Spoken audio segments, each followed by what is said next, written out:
Hi friends, ನಿಮಗೆಲ್ಲ ಮತ್ತೊಂದು ವಿಡಿಯೋಗೆ ಸ್ವಾಗತ. ಫ್ರೆಂಡ್ಸ್, ಭಾರತದ ಇತಿಹಾಸದಲ್ಲಿ ಎರಡು ಶ್ರೇಷ್ಠ ಧರ್ಮಗಳಾದ ಹಿಂದೂ ಧರ್ಮ ಮತ್ತು ಜೈನ ಧರ್ಮದ ನಡುವೆ ಯಾವ ರೀತಿಯ ಸಂಬಂಧವಿತ್ತು, ಎರಡೂ ಧರ್ಮಗಳು ಒಂದೇ ನೆಲದಲ್ಲಿ ಹುಟ್ಟಿದ್ರೂ ಅವುಗಳ ನಡುವೆ ಸ್ನೇಹ ಸಹಬಾಳ್ವೆ ಇತ್ತೇ ಅಥವಾ ಸಂಘರ್ಷಗಳು ನಡೆದಿದ್ವೆ? ಹಿಂದೂ ಧರ್ಮ ವೇದಗಳನ್ನು ನಂಬಿದ್ರೆ ಜೈನ ಧರ್ಮ ಅವುಗಳನ್ನು ತಿರಸ್ಕರಿಸಿತು. ಹಿಂದೂಗಳು ಅನೇಕ ದೇವರುಗಳನ್ನು ಪೂಜಿಸಿದ್ರೆ ಜೈನರು ಸೃಷ್ಟಿಕರ್ತನಾದ ದೇವರನ್ನು ನಂಬಲಿಲ್ಲ. ಹೀಗೆ ಮೂಲಭೂತ ಸಿದ್ಧಾಂತಗಳಲ್ಲೇ ಭಿನ್ನಾಭಿಪ್ರಾಯಗಳನ್ನು ಹೊಂದಿದ್ದ ಈ ಎರಡು ಧರ್ಮಗಳ ನಡುವೆ ಇತಿಹಾಸದಲ್ಲಿ ಏನು ನಡೀತು? ರಾಜಾಶ್ರಯಕ್ಕಾಗಿ ನಡೆದ ಹೋರಾಟಗಳು, ಸಾಮಾಜಿಕ ಸುಧಾರಣೆಗಳಿಂದ ಉಂಟಾದ ಸಂಘರ್ಷಗಳು ಮತ್ತು ಅಂತಿಮವಾಗಿ ಇಂದಿಗೂ ಉಳಿದಿರುವ ಸಾಮರಸ್ಯದ ಹಿಂದಿನ ಕತೆ ಏನು? ಎಲ್ಲವನ್ನ ಇವತ್ತಿನ ಈ ಒಂದು ವಿಡಿಯೋದಲ್ಲಿ ನೋಡ್ತಾ ಹೋಗೋಣ ಬನ್ನಿ. ಫ್ರೆಂಡ್ಸ್, ಜೈನ ಮತ್ತು ಹಿಂದೂ ಧರ್ಮಗಳ ನಡುವಿನ ಸಂಬಂಧವು ಸಾವಿರಾರು ವರ್ಷಗಳ ಇತಿಹಾಸವನ್ನ ಹೊಂದಿದೆ. ಎರಡು ಧರ್ಮಗಳು ಭಾರತೀಯ ಉಪಖಂಡದಲ್ಲಿ ಹುಟ್ಟಿಕೊಂಡವು ಮತ್ತು ಅನೇಕ ಸಾಮಾನ್ಯ ಅಂಶಗಳನ್ನು ಹೊಂದಿವೆ. ಆದರೆ ಕೆಲವೊಮ್ಮೆ ಅವುಗಳ ನಡುವೆ ತೀವ್ರವಾದ ಸಂಘರ್ಷಗಳು ಕೂಡ ಸಂಭವಿಸಿವೆ. ಹಿಂದೂ ಧರ್ಮದ ಪ್ರಮುಖ ತತ್ವಗಳಲ್ಲಿ ವೇದಗಳನ್ನು ಪರಮ ಪ್ರಮಾಣವೆಂದು ಪರಿಗಣಿಸಲಾಗುತ್ತೆ. ಆದರೆ ಜೈನ ಧರ್ಮವು ವೇದಗಳ ಅಧಿಕಾರವನ್ನ ಒಪ್ಪುವುದಿಲ್ಲ. ಇದು ಪ್ರಮುಖ ಸಿದ್ಧಾಂತದ ಭಿನ್ನಾಭಿಪ್ರಾಯವಾಗಿದೆ. ಹಿಂದೂ ಧರ್ಮದ ಪ್ರಮುಖ ತತ್ವಗಳಲ್ಲಿ ವೇದಗಳಲ್ಲಿರುವ ಜ್ಞಾನವು ದೈವಿಕ ಮತ್ತು ಅಂತಿಮ ಸತ್ಯವೆಂದು ನಂಬಲಾಗಿದೆ. ಇದು ಉಪನಿಷತ್ತುಗಳು, ಪುರಾಣಗಳು, ಧರ್ಮಶಾಸ್ತ್ರಗಳು ಮುಂತಾದ ಇತರ ಗ್ರಂಥಗಳಿಗೆ ಆಧಾರವಾಗಿದೆ. ಹಿಂದೂ ಧರ್ಮದ ಬಹುತೇಕ ಶಾಖೆಗಳು ವೇದಗಳನ್ನು ಪೂಜ್ಯನೀಯವೆಂದು ಪರಿಗಣಿಸುತ್ತವೆ. ಆದರೆ ಜೈನ ಧರ್ಮವು ವೇದಗಳ ಅಧಿಕಾರವನ್ನ ಒಪ್ಪುವುದಿಲ್ಲ. ಜೈನರ ದೃಷ್ಟಿಯಲ್ಲಿ ಒಬ್ಬ ವ್ಯಕ್ತಿಯು ತನ್ನ ಸ್ವಂತ ಪ್ರಯತ್ನ ಮತ್ತು ಆತ್ಮಶಕ್ತಿಯಿಂದ ಮುಕ್ತಿ ಮತ್ತು ಮೋಕ್ಷವನ್ನ ಪಡೆಯಬೇಕು. ವೇದಗಳು ದೇವರ ಅಸ್ತಿತ್ವ ಮತ್ತು ಯಜ್ಞ ಯಾಗಾದಿಗಳನ್ನು ಪ್ರತಿಪಾದಿಸುತ್ತವೆ. ಆದರೆ ಜೈನರು ಇವುಗಳನ್ನು ಒಪ್ಪುವುದಿಲ್ಲ. ಅವರು ತಮ್ಮ ತೀರ್ಥಾಂಕರು ನೀಡಿದ ಬೋಧನೆಗಳು ಮತ್ತು ಜ್ಞಾನವೇ ಅಂತಿಮ ಸತ್ಯವೆಂದು ಪರಿಗಣಿಸುತ್ತಾರೆ. ಇದೇ ಕಾರಣದಿಂದ ಜೈನ ಧರ್ಮವನ್ನು ಹಿಂದೂ ಧರ್ಮದ ಸಿದ್ಧಾಂತಕ್ಕೆ ಹೊರತಾದ ಒಂದು ಸ್ವತಂತ್ರ ಧರ್ಮವೆಂದು ಪರಿಗಣಿಸಲಾಗುತ್ತೆ. ಈ ಸಿದ್ಧಾಂತದ ಭಿನ್ನಾಭಿಪ್ರಾಯವು ಎರಡು ಧರ್ಮಗಳ ನಡುವಿನ ಇತಿಹಾಸ ಮತ್ತು ಸಂಬಂಧದ ಮೇಲೆ ದೊಡ್ಡ ಪರಿಣಾಮ ಬೀರಿದೆ. ಹಿಂದೂ ಧರ್ಮವು ಅನೇಕ ದೇವರು ಮತ್ತು ದೇವತೆಗಳನ್ನು ಒಳಗೊಂಡ ಬಹುದೇವತಾ ಆರಾಧನೆಯನ್ನ ಹೊಂದಿದೆ. ಪ್ರಮುಖವಾಗಿ ಬ್ರಹ್ಮ, ವಿಷ್ಣು ಮತ್ತು ಮಹೇಶ್ವರನನ್ನ ಒಳಗೊಂಡ ತ್ರಿಮೂರ್ತಿ ಪರಿಕಲ್ಪನೆಯನ್ನ ಹಿಂದೂಗಳು ನಂಬ್ತಾರೆ. ಜೈನ ಧರ್ಮವು ಯಾವುದೇ ಸೃಷ್ಟಿಕರ್ತ ದೇವರ ಅಸ್ತಿತ್ವವನ್ನ ನಂಬುವುದಿಲ್ಲ. ಜೈನರ ಪ್ರಕಾರ ಬ್ರಹ್ಮಾಂಡವು ಶಾಶ್ವತವಾಗಿದ್ದು ಅದು ಯಾರಿಂದಲೂ ಸೃಷ್ಟಿಯಾಗಿಲ್ಲ.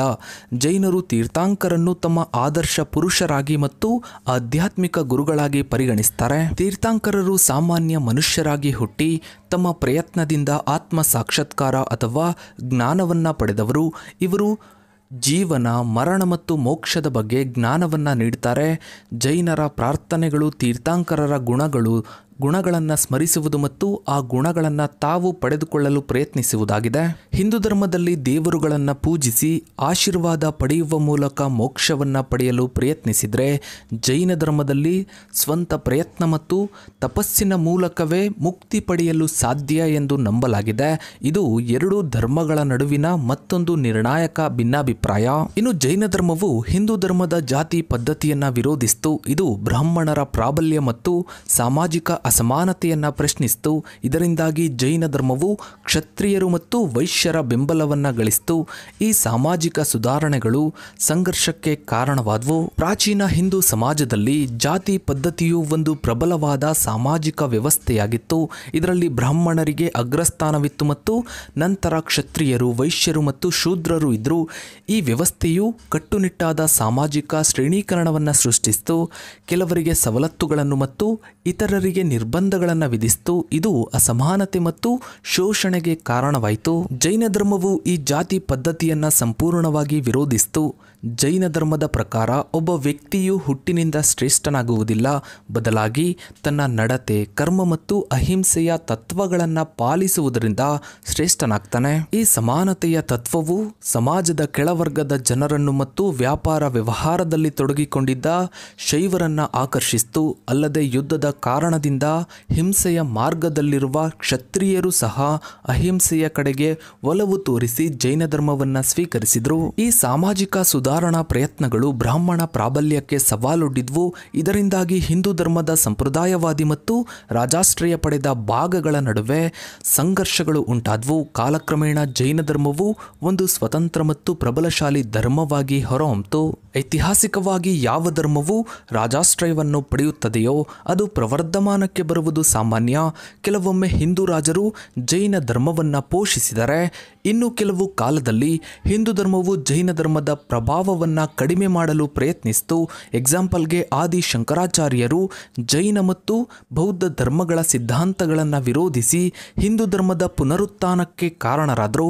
ಭಾರತದ ಇತಿಹಾಸದಲ್ಲಿ ರಾಜರು ನೀಡಿದ ಆಶ್ರಯವು ಒಂದು ನಿರ್ದಿಷ್ಟ ಧರ್ಮದ ಬೆಳವಣಿಗೆಗೆ ಅಥವಾ ಅವನತಿಯಲ್ಲಿ ನಿರ್ಣಾಯಕ ಪಾತ್ರ ವಹಿಸಿದೆ. ರಾಜರು ಯಾವ ಧರ್ಮವನ್ನು ಪೋಷಿಸ್ತಾರೋ ಆ ಧರ್ಮಕ್ಕೆ ದೇವಾಲಯಗಳ ನಿರ್ಮಾಣ, ಭೂಮಿ, ದಾನ ಮತ್ತು ವಿದ್ವಾಂಸರಿಗೆ ಬೆಂಬಲ ದೊರೆತಾ ಇತ್ತು. ಇದರಿಂದ ಆ ಧರ್ಮವು ಸಾಮಾನ್ಯ ಜನರಲ್ಲಿ ಹೆಚ್ಚು ಪ್ರಚಲಿತವಾಗ್ತಿತ್ತು. ಗಂಗರು, ರಾಷ್ಟ್ರಕೂಟರು ಮತ್ತು ಚಾಲುಕ್ಯರಂತಹ ರಾಜವಂಶಗಳು ಜೈನ ಧರ್ಮಕ್ಕೆ ಅಪಾರ ಬೆಂಬಲ ನೀಡಿದ್ವು. ಕರ್ನಾಟಕದ ಶ್ರವಣಬೆಳಗೊಳದಲ್ಲಿರುವ ಗೊಮ್ಮಟೇಶ್ವರ ಪ್ರತಿಮೆಯನ್ನು ನಿರ್ಮಿಸಿದ ಗಂಗರಸರು ಇದಕ್ಕೆ ಉತ್ತಮ ಉದಾಹರಣೆ. ಈ ಅವಧಿಯಲ್ಲಿ ಜೈನ ಧರ್ಮವು ಕರ್ನಾಟಕದಲ್ಲಿ ಉತ್ತುಂಗಕ್ಕೇರಿತ್ತು. ಅದೇ ರೀತಿ ವಿಜಯನಗರ ಸಾಮ್ರಾಜ್ಯದಂತಹ ರಾಜರು ಹಿಂದೂ ಧರ್ಮವನ್ನ ಪೋಷಿಸಿ ಅದರ ಪ್ರಭಾವವನ್ನು ಹೆಚ್ಚಿಸಿದರು. ಆದಿ ಶಂಕರಾಚಾರ್ಯರು ಕ್ರಿಸ್ತಶಕ 8ನೇ ಶತಮಾನದಲ್ಲಿ ಭಾರತದಾದ್ಯಂತ ಸಂಚರಿಸಿ ಜೈನ ಮತ್ತು ಬೌದ್ಧ ಧರ್ಮಗಳ ಕೆಲವು ಸಿದ್ಧಾಂತಗಳನ್ನು ತರ್ಕಬದ್ಧವಾಗಿ ವಿರೋಧಿಸಿದರು. ಅವರು ಪ್ರತಿಪಾದಿಸಿದ ಅದ್ವೈತ ವೇದಾಂತ ತತ್ವಜ್ಞಾನವು ಹಿಂದೂ ಧರ್ಮದ ಪುನರುತ್ಥಾನಕ್ಕೆ ಕಾರಣವಾಯಿತು. ಶಂಕರಾಚಾರ್ಯರು ವೇದಗಳನ್ನು ಮತ್ತು ದೇವರುಗಳ ಅಸ್ತಿತ್ವವನ್ನು ನಿರಾಕರಿಸುವ ಜೈನ ಮತ್ತು ಬೌದ್ಧ ಧರ್ಮಗಳ ನಂಬಿಕೆಯನ್ನು ಪ್ರಶ್ನಿಸಿದರು. ಅವರ ವೇದಗಳಿಂದ ಪ್ರಭಾವಿತರಾದ ಅನೇಕ ರಾಜರು ಮತ್ತು ವಿದ್ವಾಂಸರು ಹಿಂದೂ ಧರ್ಮದತ್ತ ಮರಳಿದರು. ಇದು ಜೈನ ಧರ್ಮದ ಪ್ರಭಾವವು ಕ್ಷೀಣಿಸಲು ಒಂದು ಪ್ರಮುಖ ಕಾರಣವಾಯಿತು. ಈ ಐತಿಹಾಸಿಕ ಘಟನೆಗಳು ಧಾರ್ಮಿಕ ತತ್ವಗಳ ಜೊತೆಗೆ ರಾಜಕೀಯ ಮತ್ತು ಸಾಮಾಜಿಕ ಅಂಶಗಳು ಧರ್ಮಗಳ ಬೆಳವಣಿಗೆಯ ಮೇಲೆ ಹೇಗೆ ಪ್ರಭಾವ ಬೀರುತ್ತವೆ ಎನ್ನುವುದನ್ನು ಸ್ಪಷ್ಟವಾಗಿ ತೋರಿಸುತ್ತವೆ. ಕಾಲಾನಂತರದಲ್ಲಿ ಹಿಂದೂ ಧರ್ಮವು ಜೈನ ಧರ್ಮವನ್ನು ಒಳಗೊಂಡಂತೆ ಇತರ ಧರ್ಮಗಳ ಅಂಶಗಳನ್ನು ತನ್ನೊಳಗೆ ಸೇರಿಸಿಕೊಂಡಿದೆ.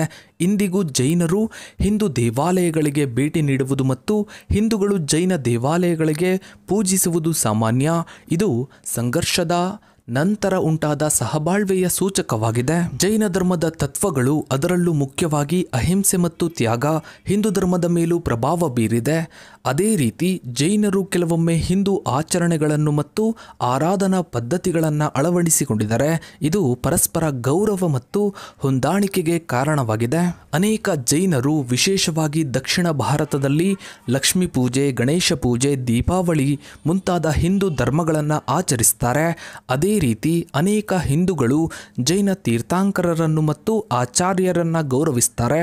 ಇದು ಎರಡು ಸಮುದಾಯಗಳ ನಡುವೆ ಸಾಂಸ್ಕೃತಿಕ ಸೇತುವೆಯಾಗಿ ಕಾರ್ಯನಿರ್ವಹಿಸುತ್ತೆ. ಹೀಗೆ ಈ ಹಿಂದಿನ ಸಂಘರ್ಷಗಳು ಈಗ ಸಹಬಾಳ್ವೆ ಮತ್ತು ಪರಸ್ಪರ ಗೌರವಕ್ಕೆ ದಾರಿ ಮಾಡಿಕೊಟ್ಟಿವೆ.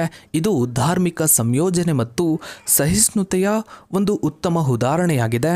ಸೊ ಫ್ರೆಂಡ್ಸ್, ಇದಾಗಿತ್ತು ಇವತ್ತಿನ ಈ ಒಂದು ವಿಡಿಯೋದ ಬಗ್ಗೆ ನಿಮ್ಮ ಅನಿಸಿಕೆ ಅಭಿಪ್ರಾಯಗಳನ್ನು ತಪ್ಪದೇ ಕಮೆಂಟ್ ಸೆಕ್ಷನಲ್ಲಿ ಕಮೆಂಟ್ ಮಾಡಿ. ಹಾಗೆ ವಿಡಿಯೋಗೊಂದು ಲೈಕ್ ಮಾಡ್ತಾ ವಿಡಿಯೋನ ಆದಷ್ಟು ಎಲ್ಲ ಕಡೆ ಶೇರ್ ಮಾಡಿ.